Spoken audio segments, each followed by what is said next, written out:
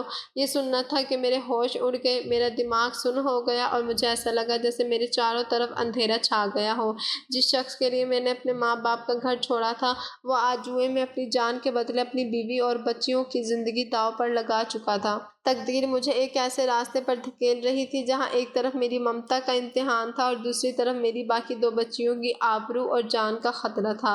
حمزہ میرے سامنے گڑ گڑا رہا تھا، لیکن مجھے اس کے چہرے میں صرف ایک ایسا انسان نظر آ رہا تھا جو اپنی ہوس اور نشے کی خاطر اپنے جگر کے ٹکڑوں کو بھی بیچ سکتا ہے۔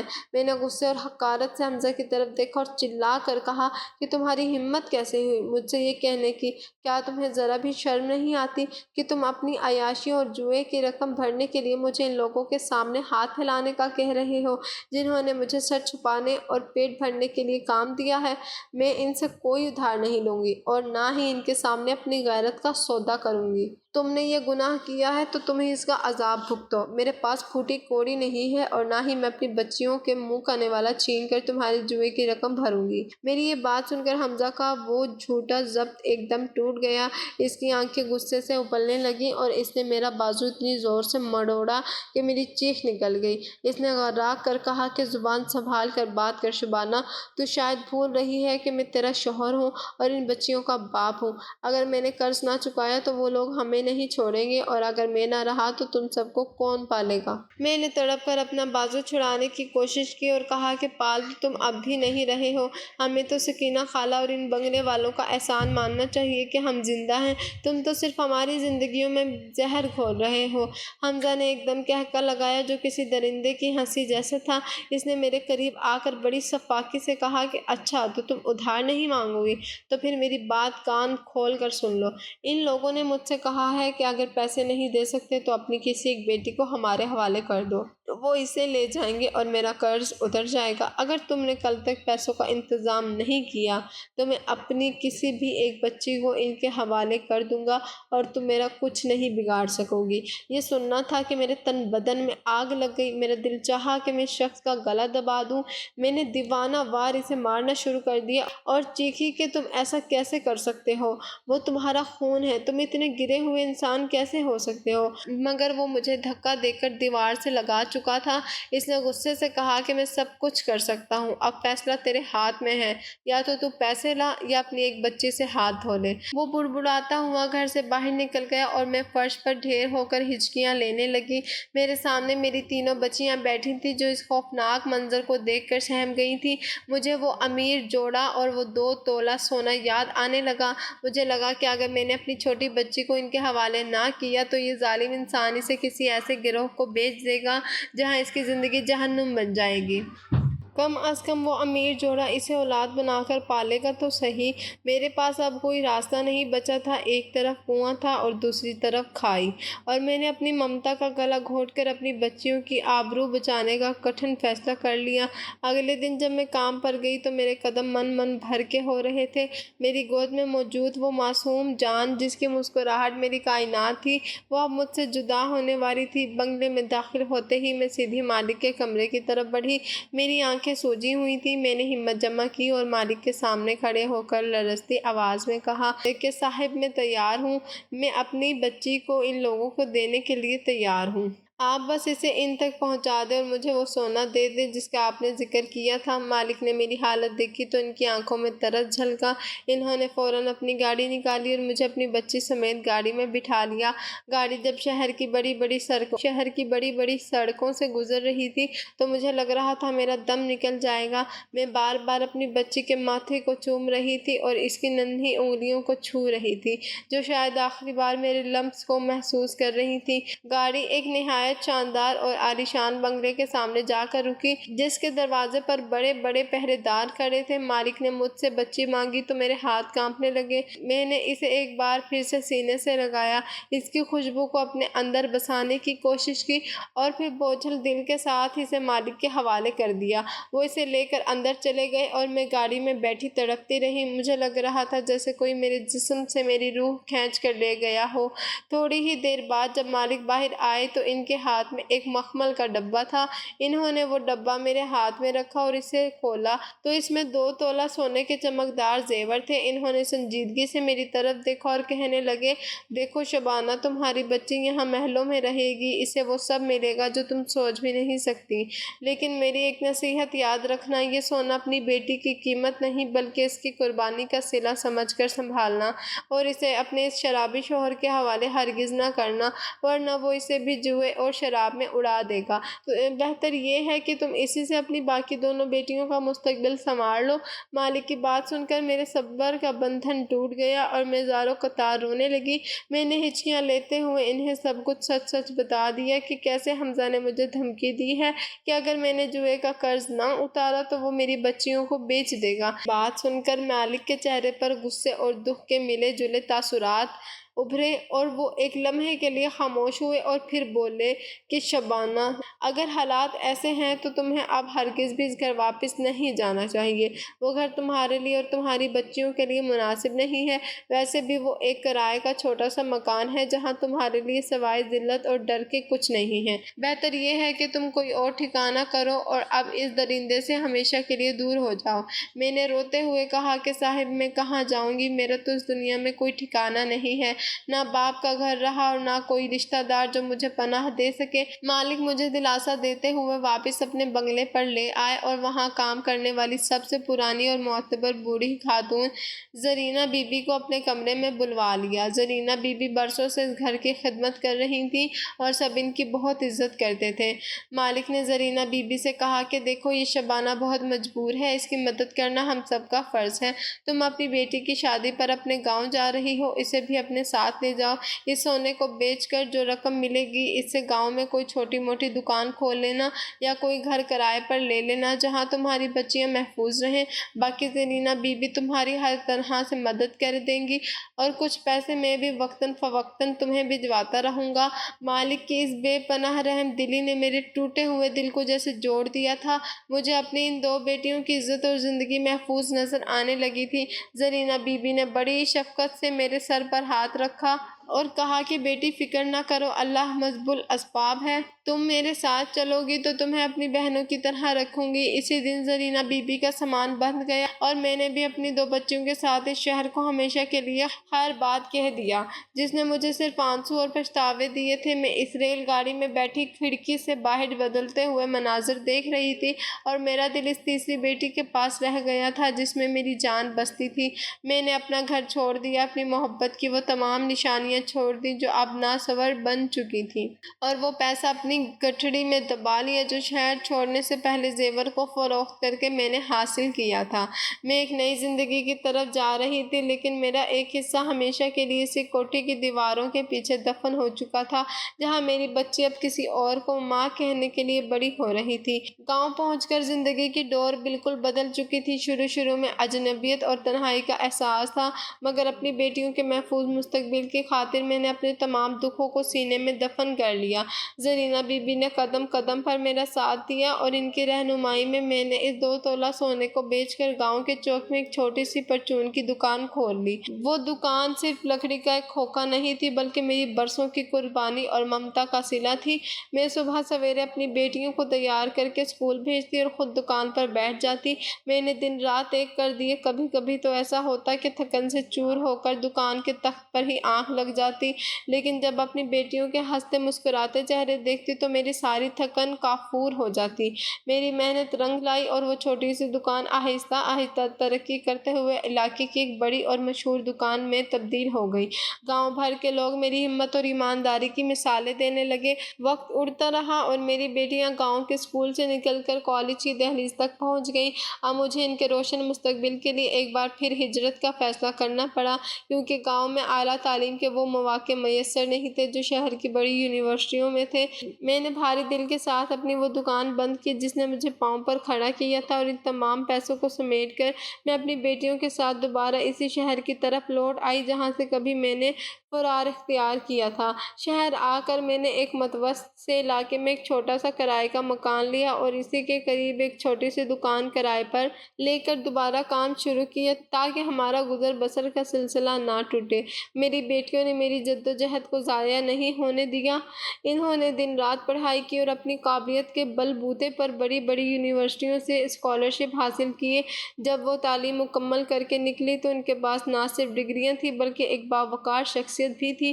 وقت گزرنے کے ساتھ ساتھ وہ شادی کی عمروں کو پہنچ گئی اور ان کی ذہانت اور شرافت کے چرچے سن کر اچھے اور معزز گھرانوں سے رشتے آنے لگے۔ میں نے اپنی زندگی بھر کی جمع پونجی اپنی بیٹی کی خوشیوں پر وار دی اور انہیں بہت اچھے گھرانوں میں رخصت کر دیا۔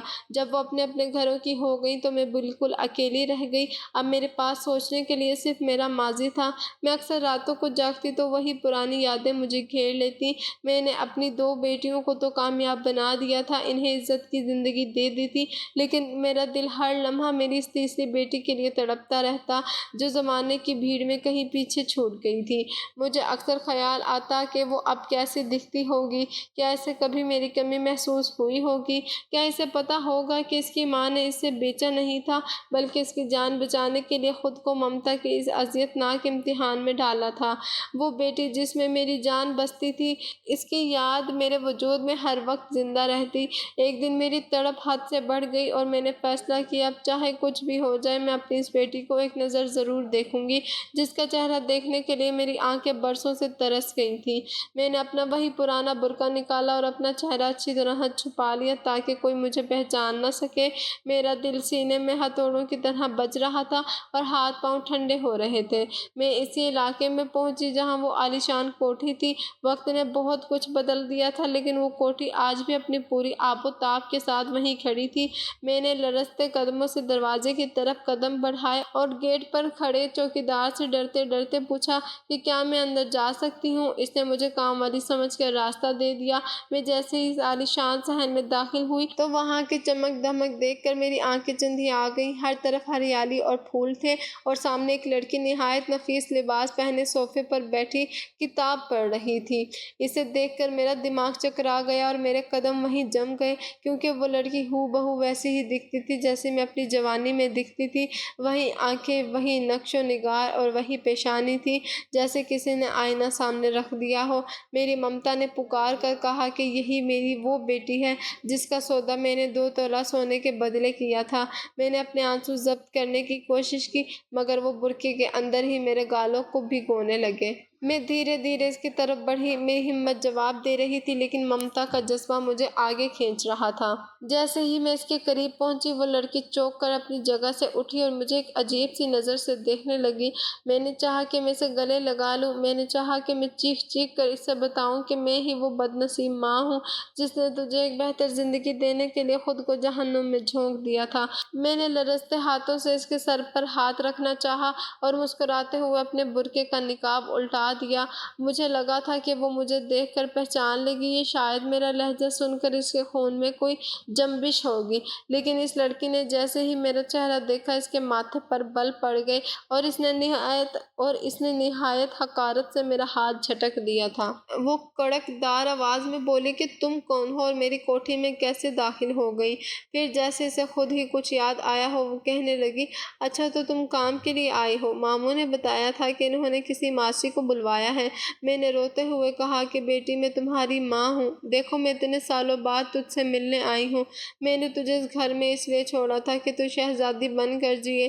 میری بات پر پہلے تو وہ زور سے ہنسی اور پھر طنزیہ مسکراہٹ کے ساتھ کہنے لگی کہ میری ماں وہ ہے جو اندر بیٹھی ہے، تم جیسی فقیرنی میری ماں کیسے ہو سکتی ہے جس کے پاس پہننے کو ڈھنگ کا جوڑا تک نہیں ہے؟ جاؤ یہاں سے اور دوبارہ یہ منحوس چہرہ لے کر مت آنا ورنہ میں پولیس کو بلا لوں گی۔ پتہ نہیں کہاں کہاں سے منہ اٹھا کر پاگل لوگ اس گھر میں چلے آتے ہیں اور بابا بھی کسی کو منع نہیں کرتے۔ اس کے الفاظ نے میرے وجود کے پرخچے اڑا دیے۔ مجھے اپنی 10ویں جماعت کی وہ غلطی یاد آ گئی جب میں نے اپنے باپ کی عزت پامال کی تھی اور آج میری اپنی بیٹی میری ممتا کو اپنے پیروں تلے روند رہی تھی۔ میں ساکت و جامد وہیں کھڑی رہ گئی، میرا جسم جیسے برف ہو چکا تھا اور کانوں میں اس کے الفاظ ہتھوڑوں کی طرح برس رہے تھے۔ میں نے جس بیٹی کی ایک جھلک دیکھنے کے لیے برسوں دعائیں مانگی تھی اس نے مجھے اپنی دہلیز کی خاک کے برابر بھی نہیں سمجھا تھا۔ مجھے اچانک اپنا وہ بوڑھا باپ یاد آ گیا جس کی پگڑی میں نے ایک شرابی کی محبت میں اچھالی تھی۔ آج مجھے اپنی بیٹی کے روپ میں اپنا ہی ماضی اپنے سامنے کھڑا نظر آ رہا تھا۔ مکافات عمل کا پہیہ پورا گھوم چکا تھا۔ وہ لڑکی غصے سے چلائی جا رہی تھی اور میں برقعے میں اپنا منہ چھپائے لڑکھڑاتے قدموں سے اس عالیشان گیٹ سے باہر نکل آئی۔ مجھے محسوس ہوا کہ بوجھ اس وقت نہیں تھا جب میں نے اسے 2 تولہ سونے کے عوض بیچا تھا، بلکہ بوجھ تو اب ہے جو میری روح پر لاد دیا گیا ہے۔ میں نے اپنی بیٹی کو دنیا کی ہر آسائش تو دے دی مگر اسے وہ ممتا نہ دے سکی جو رشتوں کو احساس کی ڈور سے باندھے رکھتی ہے۔